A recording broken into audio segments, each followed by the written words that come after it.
आचार्य महाराज बड़ा गंभीर विषय बता रहे हैं। ध्यान से समझने की, सोचने की आवश्यकता है। यहाँ जो बता रहे हैं इसको सुन कर के फिसल भी सकते हैं। बहुत चिकना स्थान है, संभल के बैठना बोलो, क्योंकि इसके माध्यम से अतीत में भी कई लोग फिसल गए। यहाँ ये कह रहे हैं अव्रतों के माध्यम से पाप कर्म होता है। अव्रत जो होते हैं, हिंसा आदि, इनके माध्यम से वही पाप का बंध होता है और व्रतों के माध्यम से पुण्य कर्म का बंध होता है। और इन पुण्य और व्रत और अव्रत, इन दोनों के छोड़ने से फिर मोक्ष होता है। इसलिए मोक्षार्थी को अव्रतों की तरह व्रतों को भी त्याग कर देना चाहिए। तो इसमें फिसलन इस बात की है, जो लोग व्रत नहीं लेते हैं, जो नियम संकल्प नहीं लेते हैं, उनके मन में इस श्लोक को पढ़ कर के सुन कर के विचार आ सकता है कि जब छोड़ना ही है, ये बाधक ही है मुक्ति में, इनको अंगीकार ही क्यों करें, इनको धारण ही क्यों करें। फिर इसके बाद में जो व्रत ले लेते हैं, मुनि बन जाते हैं, आरिका बन जाते हैं, एलक चुल्लक चुल्लिका बन जाते हैं, प्रतिमाधारी बन जाते हैं, अथवा किसी ने रात के पानी का त्याग किया, भोजन का त्याग किया, उसके मन में भी आ सकता है कि ये भी उपयोगी नहीं है। मगर ये सा एकांत नहीं है। आपको ऊपर की भूमिका में ले जाने के लिए ऐसा कहा जा रहा है। हमेशा याद रखो, अलग अलग भूमिका में अलग अलग कथन होते हैं। बच्चों के लिए अलग उपदेश होता है, बड़ों को अलग उपदेश होता है। बच्चों की तरह बड़ों को नहीं, बड़ों की तरह बच्चों को नहीं। ये जो आपको बताया जा रहा है बच्चों के लिए, बड़ी सोच वालों के लिए, समझदारों को कथन किया जा रहा है। यहाँ यही कह रहे हैं, जो जब जब हिंसा आदि पापों में प्रवृत्ति करता है तो उसके माध्यम से नरक आयु आदि पाप कर्मों का आश्रम बंद होता है। इससे नरक आदि में अनेक भयंकर दुखों को भोगना पड़ता है। क्यों बच्चों, आप जानते ना नरक गति क्या होती है। परसों की दिन की घटना है।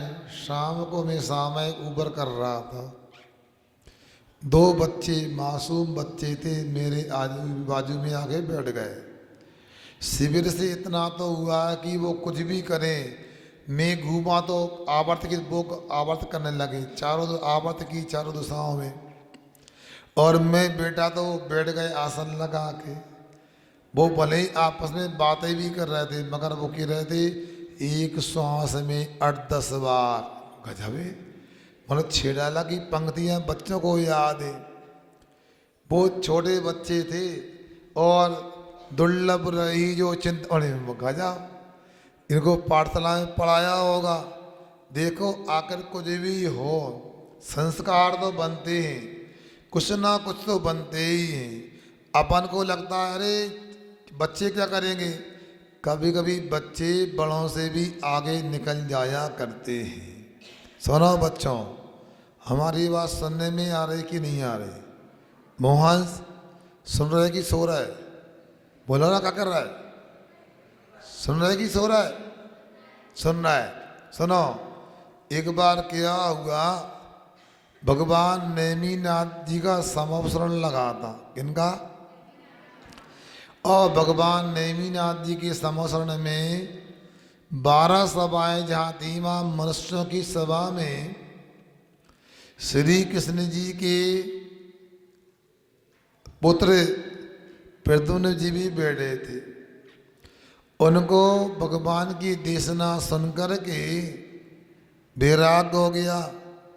विनय कुमार श्री कृष्ण जी भी बैठे थे, उनके पिताजी वसुदेव भी बैठे थे, और वसुदेव के नाती प्रद्युम्न जी भी बैठे थे। नाती तो किला है? नाती किला है। अरे क्या उलझ गए कहीं? अरे श्री कृष्ण का बेटा वसुदेव का नाती नहीं कहलाएगा क्या? अब तीनों बेटे थे, और वो तो ये है कि कौन किस प्रकार से समझ जाए। प्रद्युम्न को समझ में आ गया कि संसार तो बड़ा दुख का स्थान है, जल्दी से अपने को भी भगवान बनने के लिए दीक्षा ले लेना चाहिए। क्या बनने के लिए? बताओ, दीक्षा क्यों लेते हैं? बताओ, दीक्षा किसके लिए लेते हैं? भगवान बनने के लिए। तो भगवान बनने का भाव आया, संसार से डर गए, उन्होंने जल्दी से घर जा करके अपने बब्बा से कहा। मतलब किनसे कहा? बब्बा का मतलब पिताजी के पिताजी, श्री कृष्ण जी के पिताजी। ये भी नहीं जाना था, जाओ बब्बा नहीं जाना। अच्छा सुनो, नहीं ग्रैंड फादर बोलते समझ जाते हैं ये। अब बब्बा ने समझा, बेटा तुम क्या कर रहे हो? सुनो तनिष सुनो, बब्बा ने समझाया, क्या कर रहे हो? अभी खाने खेलने के दिन हैं, अभी त्याग तपस्या का समय नहीं है, अभी तो तुम्हें एक लड़की देख रहा, ब्याह करवाने तुम्हारो। उन्होंने कहा, देखो दादाजी, संसार में कुछ नहीं रखा है, मुझे दीक्षा लेने दो, और आपसे विनती है, आप भी दीक्षा लोगे तो मनुष्य पर्याय सार्थक हो सकती है। अरे बेटा, अब हमारी कहाँ बस की है, बुढ़ापे में कोई दीक्षा ली जाती है, बुढ़ापे में दीक्षा ले नहीं सकते। वो हमको कह रहा है लड़की देख रहा है, विवाह करना है। और इसके बाद श्री कृष्ण जी को भी उसने कहा, क्षमा करना पिताजी, मुझे दीक्षा लेने का भाव आया। उनने भी समझाया, मगर उसको जो समझ में भगवान से आ गया। ऐसा तो नहीं कहूँगा कि बब्बा की बात समझ में नहीं आई, कि पिताजी की बात समझ में नहीं आई। मैं ये कहूँगा, उनको समझाया तो प्रद्युम्न कुमार को, मगर उन प्रद्युम्न कुमार को तो नेमिनाथ भगवान की बात समझ में आ गई, और उन्होंने तो अंत में कह दिया अपने बब्बा से, पिताजी से, घर वालों से, जिसे संसार का स्तंभ बनना हो, संसार का खंभा बनना हो, बने, मैं तो चला। और सुनो, आगे ये भी सुना था, उन्होंने अपनी पत्नी, विवाह तो हो गया था प्रद्युम्न कुमार का, तो पत्नी से कहा कि देखो पिताजी तो कह रहे थे विवाह करने का, मैंने विवाह आपके साथ तो हो गया, मगर मैं चाहता हूँ अब दीक्षा ले लूँ, आत्मकल्याण कर लूँ, घर गृहस्थी में बहुत रस पच लिया। तो पत्नी कहती है, जब विराग हो गया, दीक्षा आपको लेना है तो मेरे पास क्यों आए? विराग का नाटक करते हैं क्या? नहीं नहीं, नाटक नहीं कर रहा हूँ, विराग हो गया, मैं दीक्षा लेने जा रहा हूँ। दीक्षा विराग ऐसा नहीं होता। तो कैसे होता? रुको बताती हूँ। पता लगा प्रद्युम्न ने पीछे रह गए, पत्नी आगे हो गई, और पत्नी ने भी दीक्षा ले ली, और प्रद्युम्न कुमार ने दीक्षा ले ली। अब दीक्षा किसके लिए ली? पापों का त्याग किसके लिए किया? व्रतों को अंगीकार किसके लिए किया? मोक्ष जाने के लिए, भगवान बनने के लिए। क्या बनने के लिए? भगवान बनने के लिए दीक्षा ली। ए बच्चा, क्या नाम है इसका? इसको कहो क्या अनय, भगवान बनना है? क्या बनना है? क्या बनना है तुमको? बता, गधा बनना कि भगवान बनना है? पूछो उससे, है भगवान बनना है ना? अब भगवान बनना है तो यहाँ के ना भगवान बनने के लिए नियम लिया जाता है। मगर यहाँ के रहे जो व्रत लेते वो भी अव्रतों के समान मान करके छोड़ना चाहिए। अरे ये बात नहीं हो रही। बच्चों तुम लोग छोटे छोटे थे और छोटे थे, अभी भी छोटे हो। तो जब चलना सीख रहे थे तो एक गाड़ी हाथ में दी गई थी। पहले लकड़ी की बना करती थी 3 पहिए वाली। बच्चे को पकड़ा दी, खड़ा कर दिया, हाँ बेटा चलाओ उसको। तो गाड़ी के बहाने वो चलना सीख जाता था। मगर गाड़ी के बहाने चलना सीख गया। अब गाड़ी का करना, हमेशा गाड़ी के बहाने चलना क्या? वो गाड़ी तो चलना सीखने के लिए थी। अथवा एक उदाहरण देता हूं, आपके नगर में कौन सी नदी है? बोलो ना, क्या? बीना नदी है। आप लोगों को तैरना आता क्या? नहीं आता है? आता, जिनको आता आता, नहीं आता तो तैरना सीखना क्या? बोलो, सीखना, बोलो ना। कितना पैसा दोगे? पैसा देने से सीखना नहीं होता। सीखने वालों को जब सीखना होता ना, एक पुराना गाड़ी का ट्यूब लेना होता है, हवा भर के उसके सहारे तैरना सीखते हैं। हवा भर करके अपने पेट में ट्यूब को बांध करके फिसलना सीखते हैं। उससे क्या होता है? नहीं चलना नहीं, तैरना सीखते हैं। अब मान लो आपने 8 दिन 1 महीना ट्यूब को पेट से बांध के तैरना सीख लिया। अब तैरना आ गया आपको, क्या करना? अब ट्यूब को बांधना कि नहीं? ट्यूब को रखना कि नहीं रखना ना। उसी प्रकार इस लोक में पूज्यपाद स्वामी बोल रहे, पहले तो पापों का त्याग करना है। क्या करना है? पापों का त्याग करना है और व्रतों को अंगीकार करना है। जब व्रतों को अंगीकार कर लेंगे फिर धीरे धीरे आत्मा में डूब जाएंगे तो व्रत पीछे रह जाएंगे। पीछे रहने का नाम ही यहाँ पर त्याग करना है। क्या सुन रहे? छोड़ना नहीं होता। आप लोगों को अटपटा तो लगेगा, क्या कह रहे हैं? यहाँ व्रतों को त्याग करने की बात कर रहे हैं। त्याग करने की बात नहीं, ऐसी कथन की पद्धति है। मैं आपको चौके में ले चलता। दिवाली आ गई, अब तो बस आने वाली। कुछ लोगों की आज से दिवाली आ गई, कुछ लोग कल से दिवाली आएगी। अब क्या होगा? बोलो ना बच्चों, क्या खाओगे? बासी रोटी? क्या बोलो? ठंडी रोटी, रोटी दाल, क्या खाओगे? बताओ ना बच्चों। पृथ्वी तरी से काय के लाने आए, बासी रोटी खावे आए, तो क्या खाओगे बताओ आज? बोलो, बोले नहीं रहे। क्या मोहांस आयांस, क्या क्या कल से क्या खाओगे? रोटी खाओगे क्या? दलिया खाओगे क्या? पोहा खाओ? क्या खाना? और जब बताओ ना, तुम बोल नहीं रहे।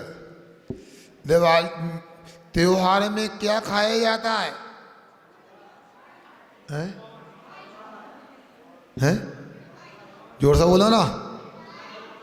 मिठाई। अच्छा, मिठाई खाते हैं। अच्छा, नमकीन खाते हैं, पकवान खाते हैं। अच्छा, पकवान नहीं खाते बेटा? पकवान का मतलब पूड़ी पराठे होते हैं। चलो अब सुनो, अब मिठाई बन गई, नमकीन बन गया, मालटाल बन गया। अब तुम चौके में पहुंच गए। क्या कहाँ पहुंच गए? और मम्मी ने देखा, गुस्सा भगा से, मम्मी आपने बुलाया था बेटा, भोजन कर लो, नाश्ता कर लो, डांट रही हो तुम तो।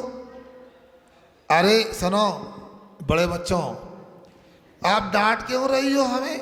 आपने कहा था नाश्ता कर लो, मिठाई बन गई, भोजन कर लो, अब डांटने लगी।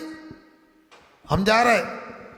अरे पागल, इन्हें डांटा नहीं, ये बोल रहे थे इस सड़क पे तुम क्रिकेट खेल रहे थे और बिना पाँव धोए चौकी में अंदर आने लगे, तुमने हाथ भी नहीं धोए, पैर भी नहीं धोए, ऐसे आते क्या हैं?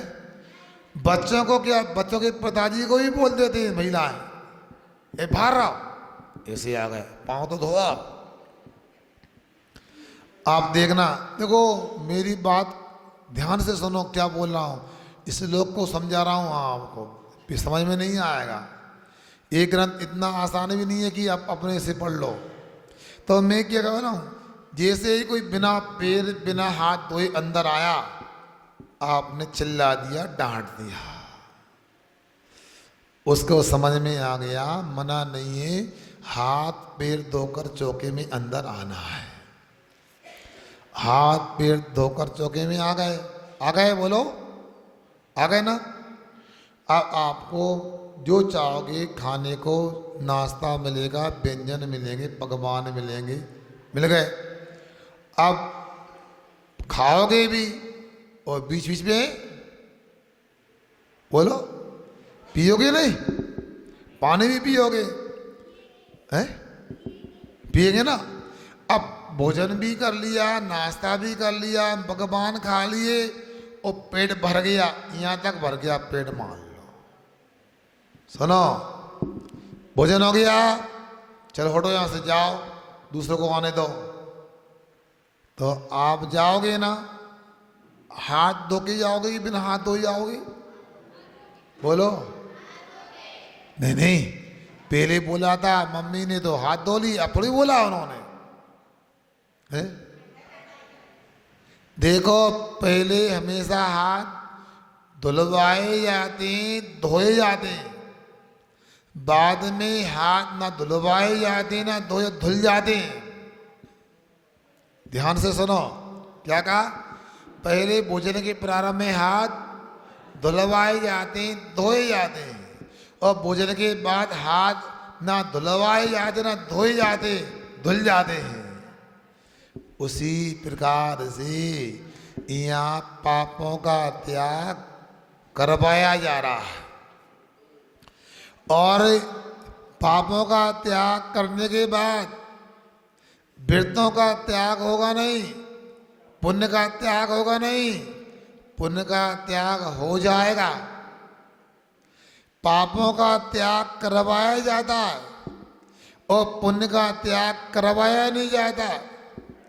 पापों का त्याग करवाया जाता है और पुण्य का त्याग हो जाता है। जैसे ही सुनो, मुनि महाराज बनते हैं, पांचों पापों का 9 कोटि से त्याग कर दिया। अब इसके बाद मुनि बन गए ना। देख कर चलो, संभल के बोलो, समिति का पालन करो, देखकर खाओ, देखकर वस्तु को रखो, उठाओ, मलमूत्र आदि देखकर छोड़ो, ये सब व्रतों का पालन हो रहा है।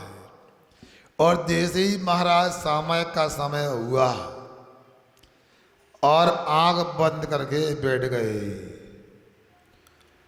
आत्मा में अंदर विराजमान हो गए, आत्मा में लीन हो गए। तो अब देखकर चलना क्या, देखकर बोलना क्या? सामयिक में बोलते क्या अमन कुमार? आए भोजन करते क्या सामयिक में? बोलो, नहीं कर देना। पुस्तक उठाना रखना सामयिक में होता क्या? नहीं होता ना। तो अपने आप पहले हमने अनदेखी करना छोड़ा, अब देखना छोड़ दिया। समझ में आ गया ना? तो यहाँ जो कह रहे ना कि मोक्ष प्राप्त करने के लिए पापों का त्याग करना है, फिर तो हाँ, तो पापों का त्याग करना है। इतना ही नहीं, बाद में प्रवृत्ति ही नहीं करना।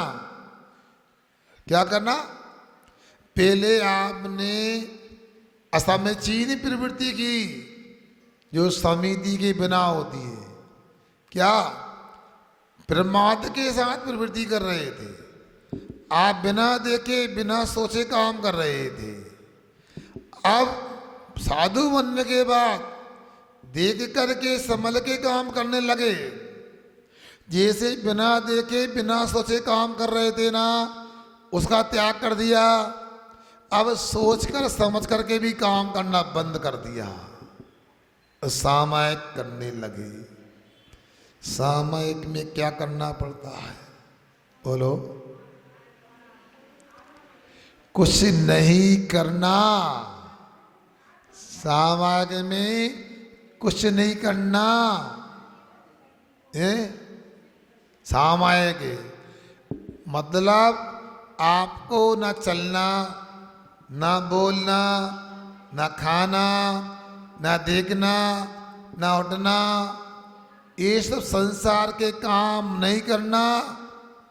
मन से आर्तरोध ध्यान नहीं करना, क्रोध नहीं करना, मान नहीं करना, छल नहीं करना, लालच नहीं करना, ये सामायिक हो गए। जब तक हम लोग सामायिक में नहीं बैठेंगे, कुछ ना कुछ तो होगा। बोलो। अभी मैं बोल रहा हूं, करना हो रहा कि नहीं हो रहा है? ठीक है, संसार की बात नहीं हो रही, जिनवाणी की बात हो रही। आप मेरे को देख रहे ना, बोलो ना, नाड़े ला रहे ना, ऐसे ऐसे कर रहे ना, मतलब करना तो है। बात लगे, घर में जाओगे, लिपाई पुताई करोगे, सफाई करोगे, धुलाई करोगे। यहाँ लिपाई पुताई सफाई यहाँ पर भी हो रही है, यहाँ घर की हो रही है, वहाँ बाहर की हो रही थी। यहाँ आत्मा की सफाई हो रही है, आत्मा में स्वाद जिनवाणी की लिपाई हो रही है, पुताई हो रही है। अब देखो, यहाँ भी हो रहा है, वहाँ भी हो रहा है। जो करोगे होगा, वो नहीं। भगवान बनने को तो भगवान की तरह होना पड़ेगा। दर्शन करके आए भगवान के। क्यों बच्चों, मंदिर गए थे? गए थे ना? नीचे कितनी बेदी हैं? जल्दी बोलो, नकल नहीं करना, पक्का बोलो। अच्छा, इस मंदिर में कितनी बेदी हैं? कितनी बेदी है इस मंदिर में? जल्दी बोलो। हैं लाल मंदिर में? नकल न करियो, पक्का बोलो। कितनी बेदी है? ठेकाबार में एक, लाल मंदिर में हैं, इस मंदिर में 5, पक्का? अच्छा, भगवान देखे, बताओ यहाँ कौन से मूल्य भगवान है?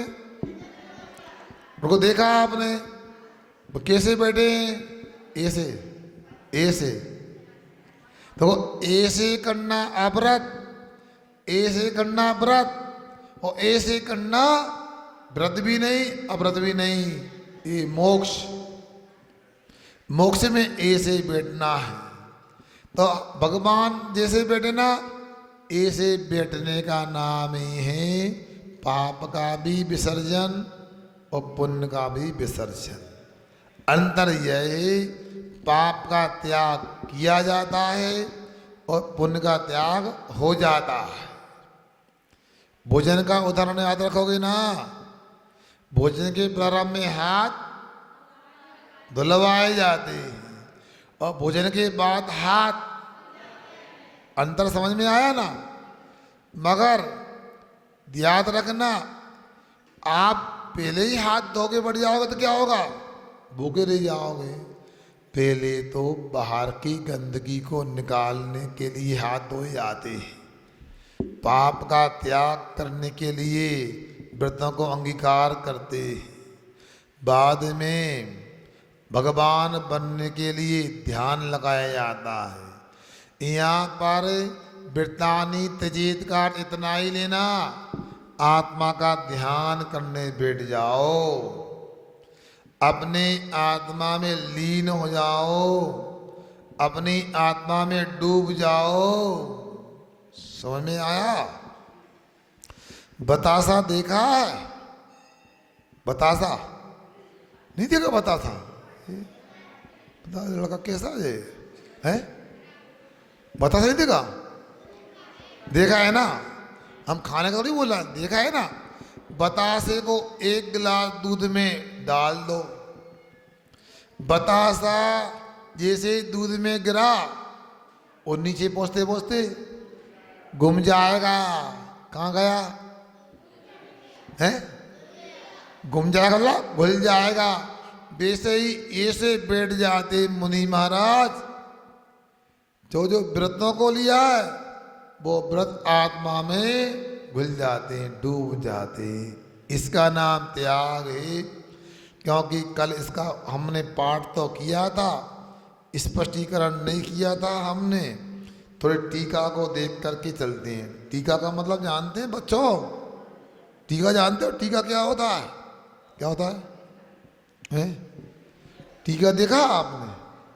वो टीका नहीं जो दूध के दिन लगाया जाएगा। ये टीका मतलब कमेंट्री। कमेंट्री जानते हैं ना? कहाँ होती कमेंट्री?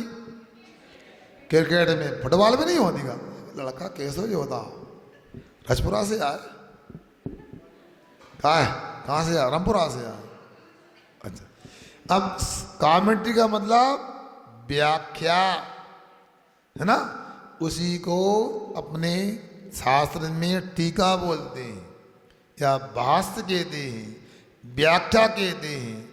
उसी को अंग्रेजी में कमेंट्री बोलते हैं। इन शब्दों को भी आपको समझ में आना चाहिए, समझने का प्रयास करो। इसमें देखो 135 पेज पे जो गद्य में लिखा है वो इसको टीका बोलते हैं। अपुण्यम अधर्माः, अधर्म को अपुण्य कहते हैं। अवृतई अर्थात हिंसा आदि विकल्पई परिदस्य भवती, जो हिंसा आदि पापों में जो परिणत होता उसके अपुण्य पाप होता है। पुण्यम धर्मो वृतई अहिंसा आदि विकल्पई परिदस्य भवती, जो वृत्तों के साथ में परिणमन करता उसके पुण्य होता, धर्म होता है। एक बात और ध्यान रखना, पुण्य का अर्थ यहाँ पर छिन्नानी की नीचे की अपेक्षा से धर्म लिया जाता है, और ऊपर की अपेक्षा पुण्य का मतलब जो प्रशस्त कर्म प्रकृतियाँ हैं, सादा वेदनी आदि बोले ना। तो यहाँ पर जो धर्म की बात कर रहे हैं वो अपेक्षा लगा के करना अपने को। अब केवल अव्रत से, हिंसा आदि से तो पाप होता है, और व्रत आदि से, अहिंसा आदि से पुण्य होता है। फिर पुनः मोक्ष, पुनः फिर मोक्ष कैसे होता है? तयो पुण्य पुण्योर व्ययो विनाशो, जब पुण्य और अपुण्य का व्यय हो जाता, विनाश हो जाता है, तब मोक्ष होता है। अब देखो मोक्ष होगा, किसको मोक्ष होगा? दीपावली के दिन किसको मोक्ष हुआ? ए बच्चों, महावीर भगवान को मोक्ष हुआ। कैसे हुआ? उनके पाप कर्मों का विनाश हो गया, वो अरहंत बन गए। इसके उपरांत फिर क्या हुआ? जो उनके पास में शेष कर्म बचे थे उन पुण्य कर्मों का भी विनाश हो गया, और पूरी तरह से आत्मा शुद्ध हो गया। जैसे मान लो, ये बच्चों हमारी ओर देखो, एक गेंद को हाथ में लो और गीली मिट्टी लगा दो उसमें। इधर देखो, गेंद को मिट्टी से भारी बना दो, उसको डालो पानी में, गेंद कहाँ जाएगी? बोलो, नीचे। और जैसे जैसे मिट्टी गलती जाएगी तो क्या होगा? है ऊपर ही आएगी। और पूरी मिट्टी निकल जाएगी तो उचक्के ऊपर आके तैरने लगेगी।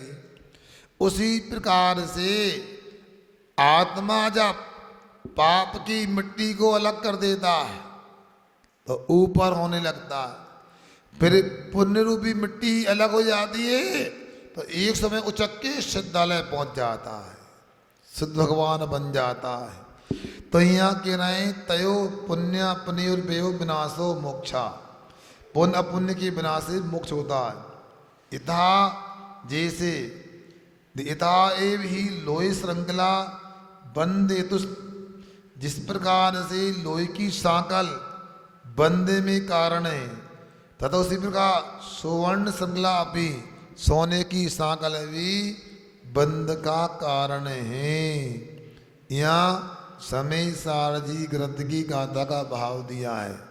वहाँ समय सार में गाथा आती है, सौवर्ण्यम विनीलम बंदधि कालाय संजय पुरुषम बंदधि एवं जीवम श्रीमसम कदाम कामम। सोने की सांकल हो अथवा लोहे की सांकल हो, दोनों ही व्यक्ति को जैसे बांधने वाले होते हैं, उसी प्रकार कर्म कोई भी हो बंधेगा ही, रुक नहीं सकता।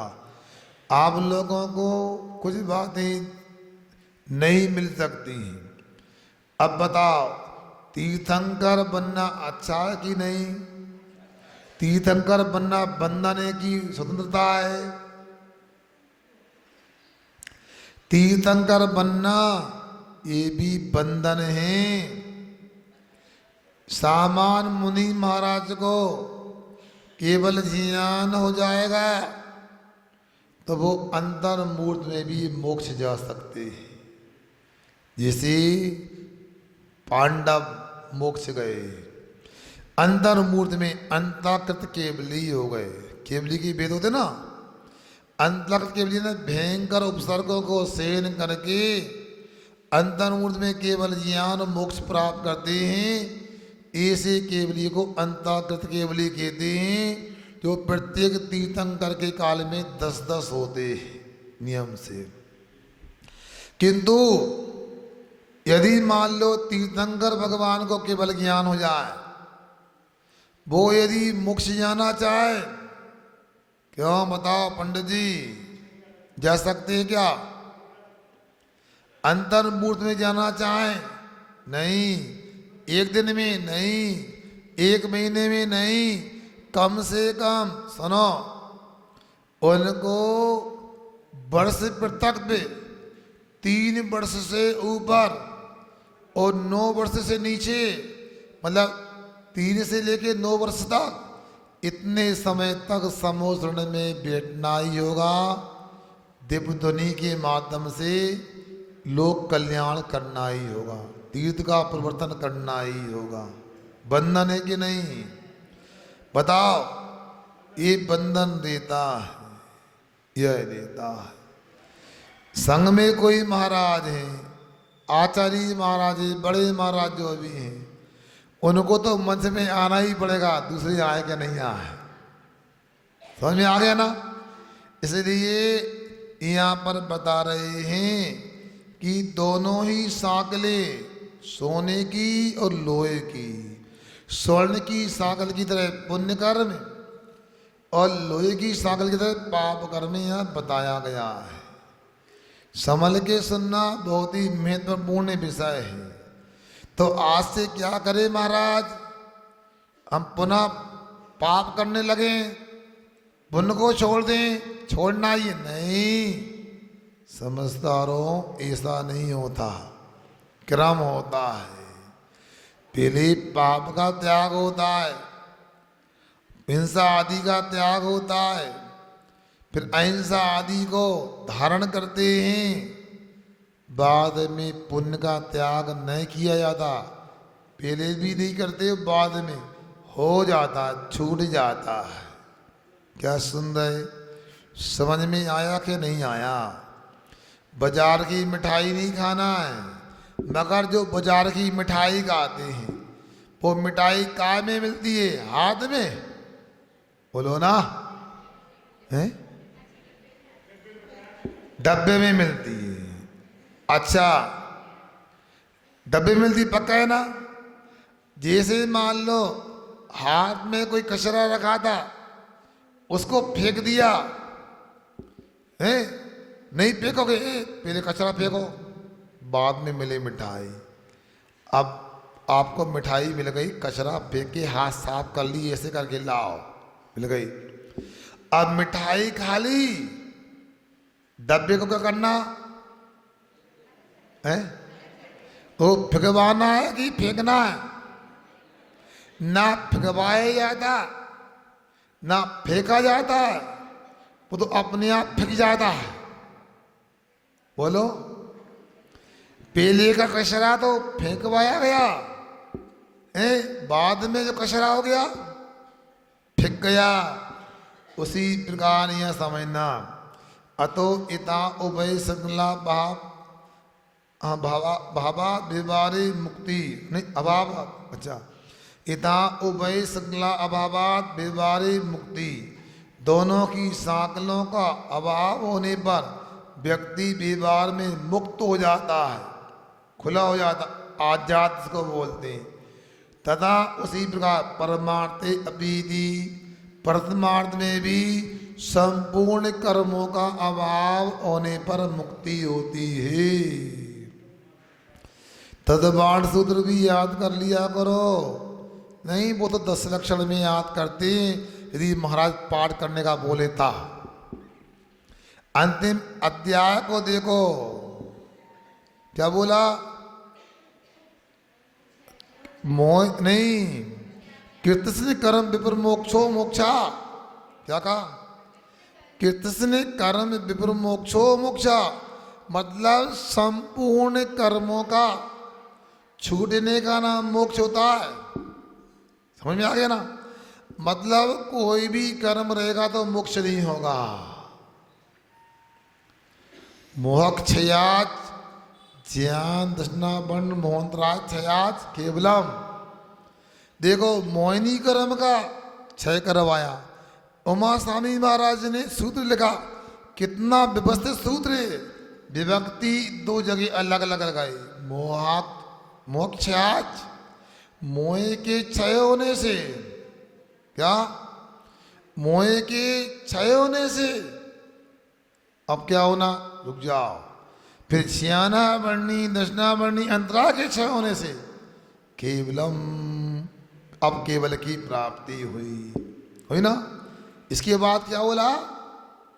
अगला सूत्र बोलो, हैं? एक बोलो, तुम बोलो। हाँ, बंध के हेतुओं का अभाव और निजरा से संपूर्ण कर्मों का अभाव होने से मोक्ष होता है। 13वें गुण स्थान में बंध का हेतु था, योग था, उसका निरोध किया। फिर इसके बाद जो कर्म थे उनकी निजरा की 13वें गुण स्थान में और 14वें गुण स्थान में, और अंतिम समय में फिर सेकंड लास्ट समय में 72 कर्मों को, और अंतिम लास्ट समय में 13 कर्मों को। उसमें कौन सा कर्म है? तीर्थंकर कर्म भी है, आहरक द्विक कर्म भी है, आहरक शरीर अंगोपांग। सभी कर्मों का जब छूटना होगा तब भगवान को मोक्ष होगा, दिवाली मनेगी। एक कर्म भी रहेगा तो दिवाली संभव नहीं है।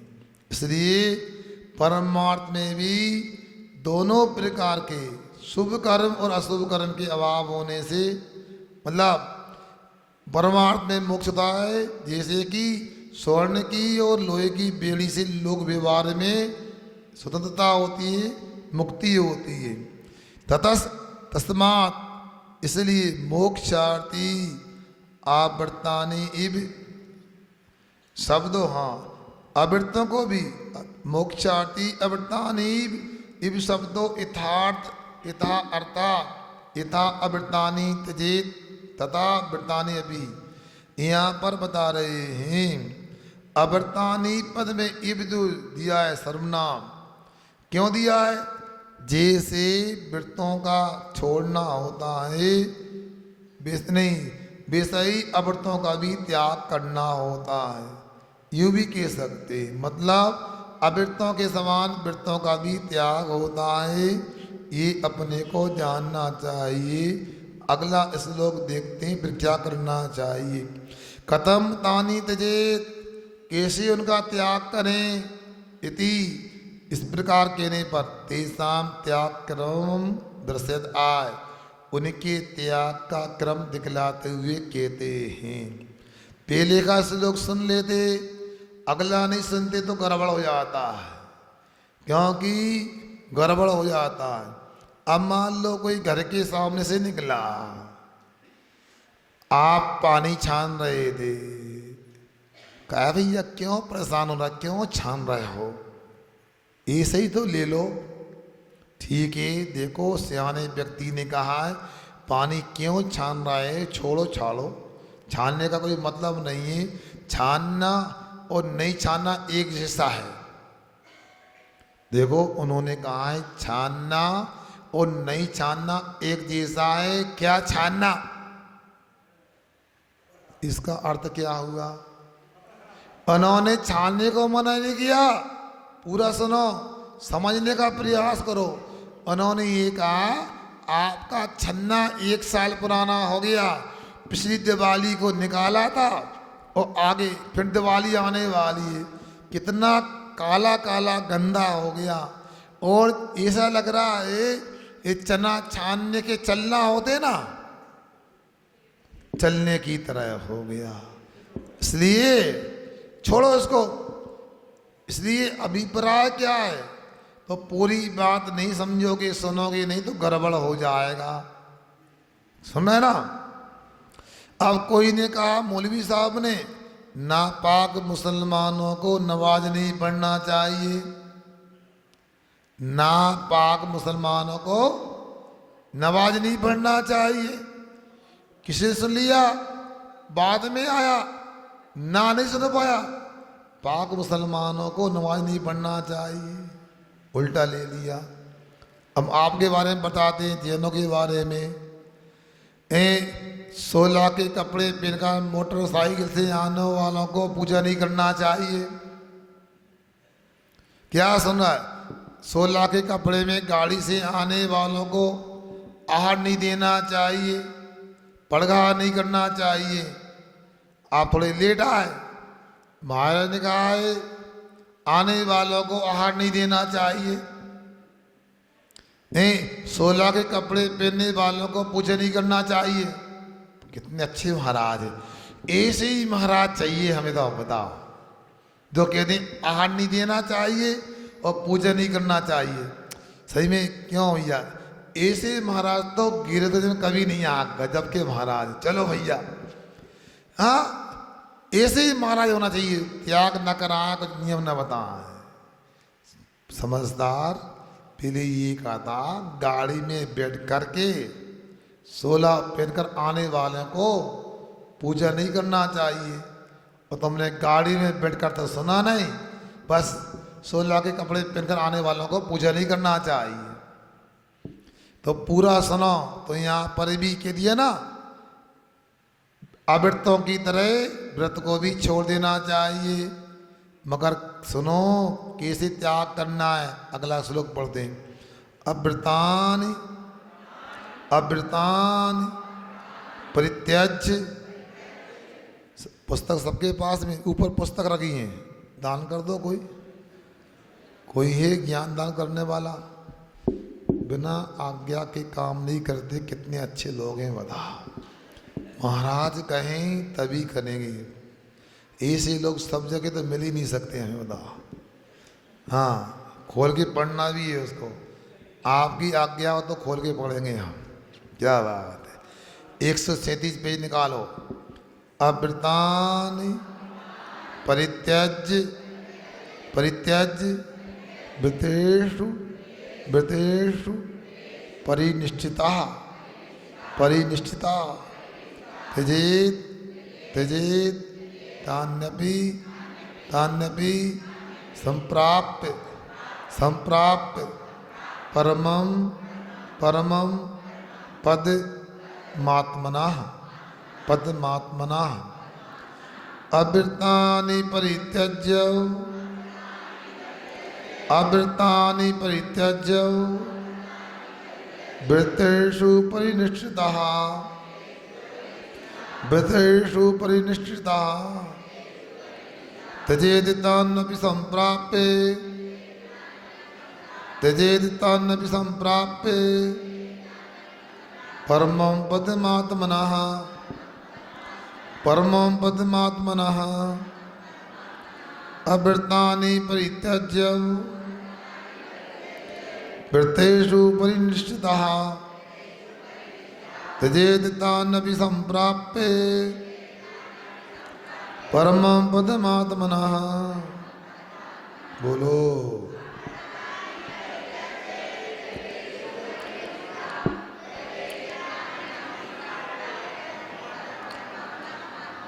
हिंसा अंधरत चोरी आदि पंच पाप का त्याग करे।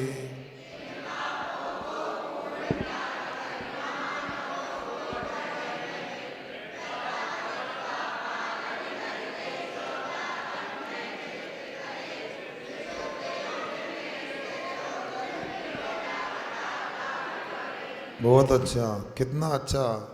आप लोग सब जानते हैं, बताने की आवश्यकता नहीं है। मिठाई का डब्बा आपके हाथ में दिया था तो ऐसा कोई डब्बा को फेंक दें, मिठाई का पूरा भरा हुआ मिठाई खा लेते हैं, डब्बा फेंक देते हैं। तो एक क्रम होता क्या कब करना, पहले आपने हाथ का कचरा फेंका था, फिर मिठाई का डब्बा हाथ में लिया, फिर मिठाई खा ली, डब्बे को खा लिया, डब्बे को फेंक दिया। फेंक नहीं दिया, फेंक गया अपने आप। ऐसे छोड़ देते हैं। कैसे करते हैं? खाया, ऐसा है। उसी प्रकार यहाँ कह रहे हैं, देखो अवृतानि परित्यज ने 5 पापरू जो अव्रत हैं उनको त्याग करके व्रतेषु 5 व्रतों में, अहिंसा आदि महाव्रतों में, अणुव्रतों में परिनिष्ठितः अच्छे से उसमें निश्चित हो जाएं, तत्पर हो जाएं, आचरण करें। फिर आत्मना परमं पदम, आत्मा की उत्कृष्ट पद को प्राप्त करके तानि अपि त्यजेत, उसको भी त्याग कर दे।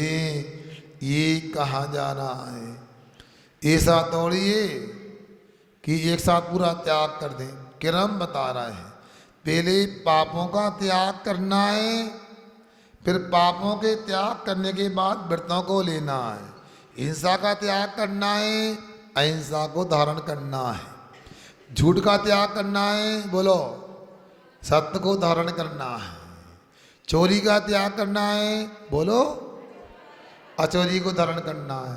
कुशील का त्याग करना है, ब्रह्मचर्य को करना है। परिग्रह का त्याग करना है, अपरिग्रह को धारण करना है। फिर इनको धारण करने के बाद में अपने आत्मा के परम पद को प्राप्त करके भाई परमात्मा बन जाना है। एक परमात्मा बनने की विधि यहाँ पर बताई गई है। इसलिए अभी 1 घंटा तो नहीं हुआ है, फिर दिवाली की थोड़ी छूट दे देती है आपको कि आप लोग अपने कामों में व्यस्त रह सकते हो। आज क्या है? धनतेरस है आज। सुन दो लो, हमने क्या बोला सुना करो, जी भी नहीं बोला हमने। धनतेरस नहीं, आज धनतेरस है, कल धन्यतेरस है। मतलब आज रुपया पैसा कमाने का दिन है और कल भगवान का युग निरोध हो जाएगा। क्योंकि जिनेन्द्र बंधुओं में आज त्रयोदशी मानी है, इसलिए आज आप लोगों की धनतेरस है और कल धन्यतेरस भगवान की है। इसलिए हम अपनी बात को यही विराम देते हैं। इसलिए छुट्टियां जिन जिन की हैं फिर माद नहीं करने का। अब तो लिपाई पुताई बंद हो गई क्योंकि दिवाली आ गई कल से, तो इसलिए तीनों क्लासों का लाभ लेकर के आत्मकल्याण करें, दिवाली मनाएं, अहिंसा परमो धर्म की। सुनो, एक बात आई थी हमारे सामने, कमेटी वालों को अच्छा लगे तो बता रहा है। वो बात यह है कि कल त्रयोदशी धनत्रयोदशी, लोग नए नए सामान खरीदते हैं। दीपावली की जगह कल भी कलश का वितरण कर सकते हैं। कलश का वितरण कल हो सकता, जिन्होंने कलश लिए कमेटी वालों को अनुकूलता हो, सब लेने वालों को अनुकूलता है, तो कल धन्य तेरस के दिन सब नई नई संपत्ति लेके आते हैं, तो यहाँ का मंगल कलश ले जाओ ताकि दिवाली में इस कलश का उपयोग हो सके। मंजूर है सबको? तो कल प्रातःकाल जिन्होंने मंगल कलश की स्थापना की है उनको यहाँ ससम्मान बुलाएं और उनको कलश देते, ताकि दीपावली में नूतन कलश के माध्यम से आप लोग अपने पूजन आदि का काम कर सकें। यदि मंजूर सबको है? ठीक चंद जी? हाँ विजय कुमार जी, देखो हमें मना नहीं है, मगर ऐसा नियम नहीं। दिवाली चतुर्मास तो हो गया तुम्हारा, दिवाली के दिन बस। अरे आप तो छोड़िए, हम थोड़ी कह रहे हैं, आप विचार कर लेना। जितने कलश लिया है वे सब यहाँ पधारें, आए कल। यदि सबकी अनुकूलता, जिनको लेना ले सकते, देने वाले दे सकते हैं, और नहीं तो हमारा कोई बंधन नहीं है। आप तो अगले चतुर्मास में देना। जनवाणी के ध्यान से।